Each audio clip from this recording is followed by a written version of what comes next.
जर तुम्हाला वारंवार लघवीला जावं लागत असेल, लघवी करताना जळजळ, आग, कधी-कधी वेदनाही होत असतील, लघवी करून सुद्धा पूर्ण झाली नाही असं वाटत असेल, तर ही लक्षणं सिस्टायटिसची असू शकतात. सिस्टायटिस म्हणजे ब्लॅडर किंवा मूत्राशयाला होणारे इन्फेक्शन आणि त्यामुळे होणारी सूज. बऱ्याच वेळा हे इन्फेक्शन इकोलाय नावाच्या बॅक्टेरियामुळे होतं.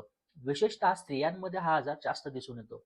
आता याची लक्षणे काय आहेत? वारंवार लघवी लागणे, लघवी करताना तीव्र जळजळ होणे, पोटाच्या खालच्या भागात दुखणे, गढूळ किंवा दुर्गंधीयुक्त लघवी होणे आणि कधी-कधी लघवीतून रक्त सुद्धा येणे यासारखी लक्षणे यामध्ये दिसून येतात. हे इन्फेक्शन होण्याची कारणं म्हणजे स्वच्छतेचा अभाव, जास्त वेळ लघवी रोखून धरणं, सेक्शुअल इंटरकोर्स नंतर काळजी न घेणं, डायबिटीज किंवा वारंवार होणारे युरिनरी ट्रॅक्ट इन्फेक्शन यामुळे हे होऊ शकतं. आता प्रश्न येतो, होमिओपॅथीमध्ये यावर कोणते मेडिसिन्स आहेत?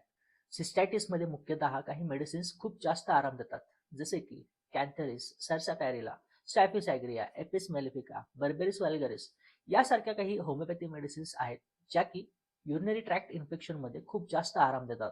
लक्षणं वाढत असतील, ताप येत असेल, लघवीत रक्त दिसत असेल किंवा त्रास वारंवार होत असेल, तर उपचाराला उशीर न करता डॉक्टरांचा योग्य सल्ला घ्या. मित्रांनो, तुम्हाला जर सिस्टायटिस बद्दल अधिक माहिती जाणून घ्यायची असेल, तर या व्हिडिओच्या खाली मी एक लिंक दिलेली आहे. ती लिंक तुम्ही बघू शकता, ज्यामध्ये मी सिस्टायटिस पूर्ण एक्सप्लेन केलेला आहे.